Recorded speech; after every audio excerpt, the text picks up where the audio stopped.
Welcome to Watch the Book. Today we present Moby-Dick, or The Whale by Herman Melville, published in 1851. Our story begins with a young man, haunted by a damp, drizzly November in his soul, who decides the only cure is to see the watery part of the world. He declares, "Call me Ishmael."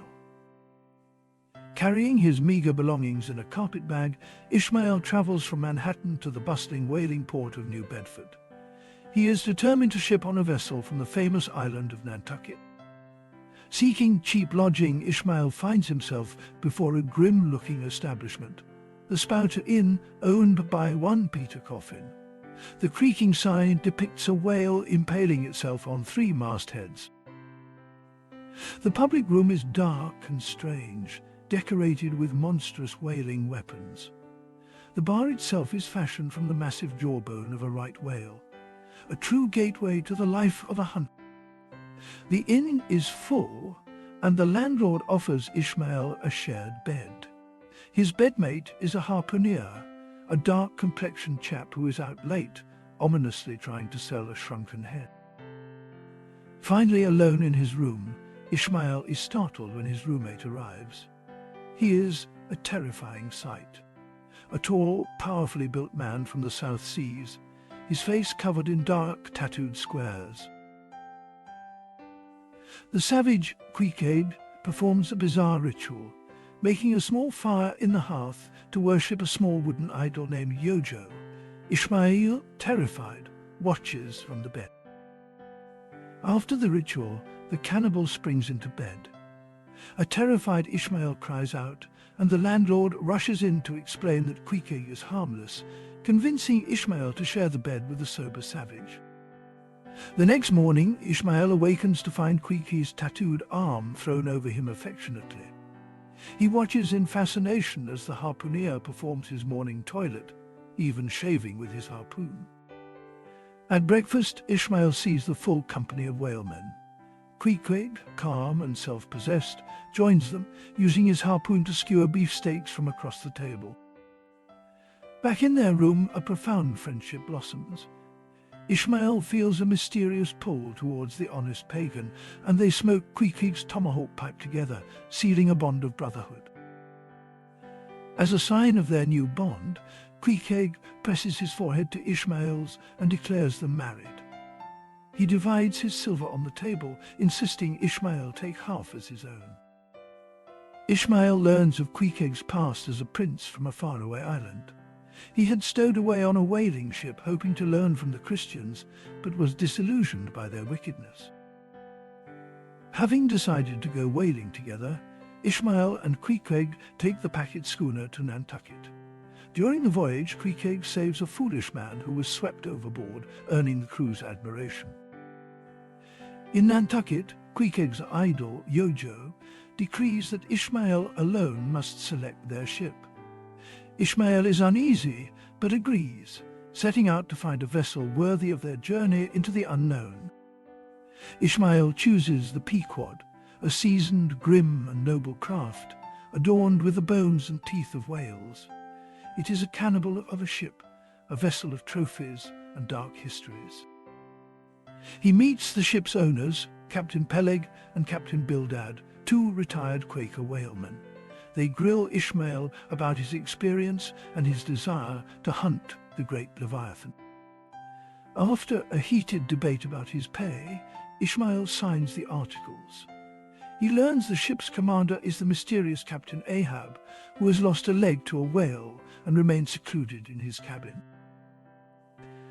As Ishmael and Pequod leave the ship, they are confronted by a ragged prophet named Elijah, who delivers cryptic warnings about Captain Ahab and the dark fate of the Pequod's crew. After several days of preparation, the Pequod is ready to sail. On a cold Christmas day, with Peleg and Bildad piloting her out, the ship casts off her lines and plunges into the lone Atlantic. Days pass, but Captain Ahab remains unseen. Finally, one morning he appears on the quarterdeck, a grim, imposing figure branded by a livid white scar, standing on a leg carved from a whale's jaw. One night, Ahab's heavy, rhythmic pacing on the deck with his ivory leg disturbs the crew. Stubb, the second mate, cautiously asks him to muffle the noise and is met with furious scorn. With the entire crew assembled on the quarter-deck, Ahab electrifies them with a strange energy, demanding to know what they would do if they saw a whale. Their roaring response pleases him. Ahab reveals his true purpose. He nails a Spanish gold doubloon to the mainmast, promising it to the man who first spots a specific whale, a white-headed whale with a crooked jaw. The coin became a mirror reflecting the soul of each man who gazed upon it. Starbuck, ever practical, saw in the mountains a symbol of his family's salvation. Stubb, the fatalist, saw only the zodiac, a cosmic joke foretelling that life is but a fleeting chapter between birth and death. And Pequod, the pagan, saw in the strange symbols a map of his own tattoos, a chart of the heavens and of man, unchanging and true. The harpooneers recognized the description. It is Moby-Dick, the legendary white whale. Ahab confirms it was Moby-Dick that took his leg, and he vows to chase him around the globe for vengeance. Starbuck, the first mate, objects, declaring the mission madness and blasphemy. He is there to hunt whales for profit, not to serve his captain's personal vendetta against a dumb brute. Ahab delivers a furious speech, claiming the white whale is a mask for an inscrutable, malicious intelligence. He declares he would strike the sun itself if it insulted him, and his will is absolute. Swayed by Ahab's magnetic power, the crew roars its approval.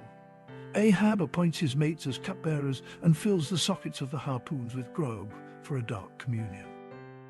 The harpooneers drink and swear an oath. Death to Moby-Dick. Starbuck turns away, shivering, as the crew gives themselves over to Ahab's quest, their fate now sealed with his. Weeks pass, and the Pequod sails south. One moonlit night, Fedullah, Ahab's mysterious Parsi harpooneer, sights a silvery jet of mist. The crew is excited, but the phantom spout vanishes. The spirit spout appears again and again on successive nights, always ahead, always alluring, leading the Pequod on its course as if beckoning them towards a distant, fateful encounter. The Pequod speaks the Goni, or albatross, a bleached and weathered ship homeward bound after 4 years. When Ahab asks about the white whale, the captain's speaking trumpet ominously drops into the sea. The ship encounters the Jeroboam of Nantucket, which has a malignant epidemic aboard. Its captain refuses to board, but is forced to parley from his whaleboat at a distance. Among the Jeroboam's crew is a mad Shaker prophet named Gabriel, who warns Ahab to beware Moby-Dick, proclaiming the whale to be the incarnate Shaker god, who has already killed their chief mate. Shortly after, a sperm whale is hunted and killed by Stubb. In the chaos of the flurry, the dying whale's violent final moments are a spectacle of blood, foam, and agonizing power. While processing Stubb's whale, the case, or head, is hoisted up. While bailing the precious spermaceti, Tashtego falls inside. Pequod dives into the sea and cuts him out in a daring rescue.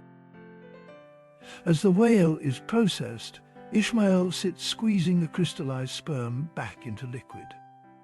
The sweet, gentle task fills him with a profound sense of peace and universal love for his fellow man.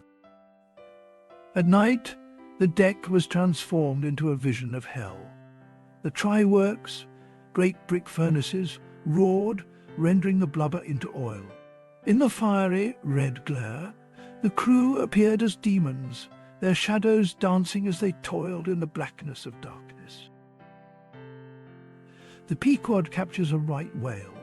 Flask wonders why, and Stubb jokes that Fedullah claims a ship with a sperm whale head on one side and a right whale head on the other can never capsize. As a whale carcass is moored to the ship, the sea erupts with sharks. Stubb orders the old cook, Fleece, to preach a sermon to the sharks, telling them to be more civil in their cannibalism. The crew strips the whale's blubber in long blanket pieces. During this process, the harpooner Pequod must stand on the slippery, revolving carcass held only by a monkey rope. Ishmael is Pequod's holder, tied to the other end of the monkey rope. He realizes that this shared peril, this Siamese ligature, is a metaphor for the interconnected fate of all humanity. One calm day, Daggoo spots a great white mass in the distance. It appears to be Moby-Dick. The boats are lowered, but the apparition turns out to be a colossal giant squid, a rare and terrifying omen. The Pequod encounters the Jungfrau, or Virgin, a German vessel out of oil. After supplying them, both ships give chase to a pod of whales, with the Pequod's crews easily outmaneuvering the German. The whale they hunt is old, crippled, and blind. After a long chase, the creature is slain, but his body is so depleted that it begins to sink, and they are forced to cut the valuable carcass loose. They sailed into the heart of the Grand Armada, a living sea of whales. The boats were lowered not for the hunt, but to navigate the wondrous chaos of breaching Leviathan. In the calm center of the herd, they found a serene nursery. Whale mothers floated peacefully with their newborn calves, a vision of deep oceanic tranquility, a moment of peace in the heart of their violent quest. During a whale hunt, the cabin boy Pip, in a moment of panic, leaps from Stubbs' boat.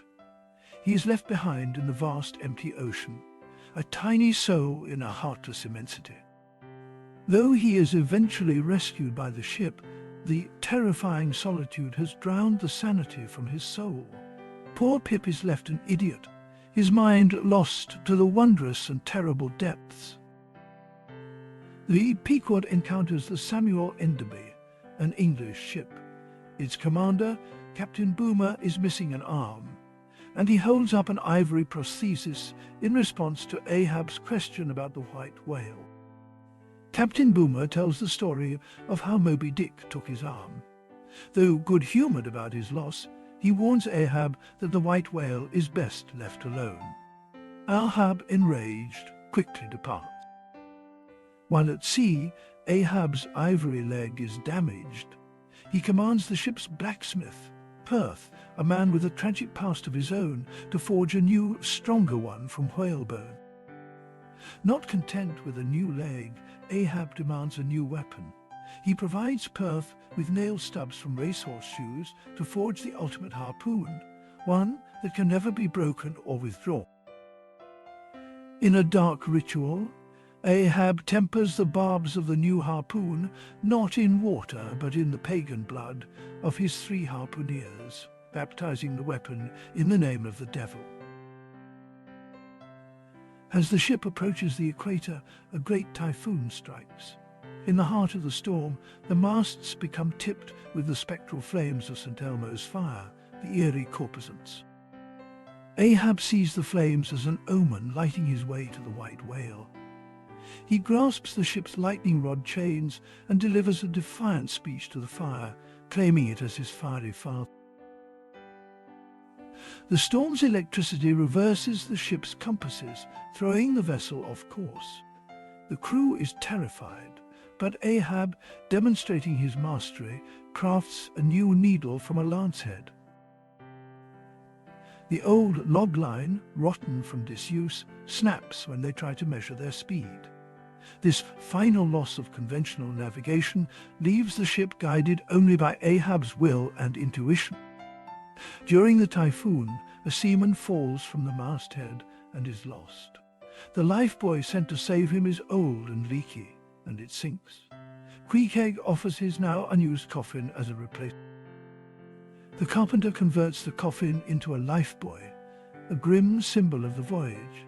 Ahab sees it and ponders if the coffin, in a spiritual sense, is an immortality preserve. The Pequod meets the Rachel. Her captain, Gardiner, begs Ahab to help search for a missing boat which contains his own 12-year-old son. They had been lost while chasing Moby-Dick the day before. Despite Gardiner's desperate pleas and the knowledge that his own son is safely at home, Ahab refuses. He cannot spare the time from his own quest and cruelly sails away, leaving the Rachel to her grief. Close to the Rachel, the Pequod speaks the Delight, a miserable wreck of a ship. Its captain points to the shattered remains of a boat destroyed by the white whale, which killed 5 of his men. The Delight prepares to bury its last recovered sailor at sea. Ahab, scorning the funeral, orders his ship forward, and the Pequod sails on, showing the grieving ship its coffin lifebuoy. As the Pequod finally enters the designated hunting ground, a seahawk steals Ahab's hat from his head as he stands watch at the masthead, flying off with it until it drops into the distant sea. The first day of the chase begins. Ahab himself is the first to spot the spout and claim the doubloon. Moby-Dick is serene and majestic, but his calm is deceptive. The whale's jaws suddenly erupt from the sea. He seizes Ahab's boat, splitting it in 2. Ahab is thrown into the water, and the Pequod must drive the whale away to rescue the crew. At the end of the first day, Ahab is pulled from the sea. His ivory leg has been snapped off in the attack, but his will remains unbroken. He orders a new one made and the chase to continue. Upon mustering the crew, they discover that Fedullah, the Parsee, is missing, dragged under by the tangled lines. Ahab remembers the prophecy that the Parsee would go before him. The second day, Moby-Dick is sighted again, and this time he smashes the boats of Stubb and Flask, leaving them wrecked. The white whale then shoots from the water, striking Ahab's boat from below and sending it flying. The crew are all tossed into the sea, struggling for their lives amidst the wreckage. The third day began. Before lowering, Ahab paused. In a rare moment of human connection, he confessed to Starbuck his 40 years of lonely torment on the sea, of the wife he made a widow on his wedding day. And, for the first and last time, a single human tear dropped from his eye. As Ahab's boat pulls away, they are pursued by sharks that snap at the oars. High above, a seahawk tears the ship's flag from the mast, a final terrible omen. As the boat draws near, Ahab sees the body of Fedullah, tangled in the lines and lashed to Moby-Dick's back. The first hearse of the prophecy. Blind with fury, the whale turns not on the small boat, but on the great ship itself. He rushes the Pequod, smashing his forehead into her starboard bow and breaching the hull. Ahab sees the sinking ship as his second American-grown hearse. With his own boat now foundering, he prepares for one last, desperate strike against the unconquerable beast. From hell's heart, "I stab at thee," Ahab cries, darting his final blood-tempered harpoon. The line runs foul, catches him around the neck, and he is dragged from the boat into the sea. The Pequod, its hull breached, begins to sink. A vortex forms, pulling the remaining boat's crew and wreckage down into its depths. The great shroud of the sea rolls on as it did 5,000 years ago. The great shroud of the sea rolled on as it did 5,000 years ago, and I only am escaped alone to tell thee. The story began with a young man named Ishmael, who, haunted by the shore, sought the sea and formed an unlikely brotherhood with a pagan harpooner, Pequod. Together they shipped aboard the Pequod, a grim vessel commanded by the mysterious Captain Ahab, a man scarred in body and soul by a legendary white whale. Ahab revealed his true purpose, not profit, but vengeance. He swore the crew to his own monomaniacal quest to hunt and kill Moby-Dick across all the world's oceans. For 3 climactic days, they battled the big beast. It met Ahab's hate with its own inscrutable malice, destroying boats and finally the ship itself, dragging the captain to his death. If you enjoyed this retelling of a classic, don't forget to hit that subscribe button for Watch the Book and ring the bell for more literary journeys brought to life. See you next time.